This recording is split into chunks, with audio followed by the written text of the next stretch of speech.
తెల్లవారే వెలుగు రేఖలా పచ్చ పచ్చ పచ్చి మట్టి బొమ్మలా అల్లి బిల్లి వెన్న పాల నురగలా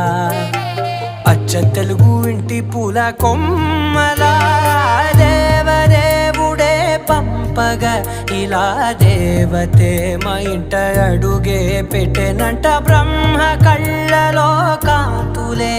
మా అమ్మలా మా కోసం మళ్ళీ లాలి పాడేనంట.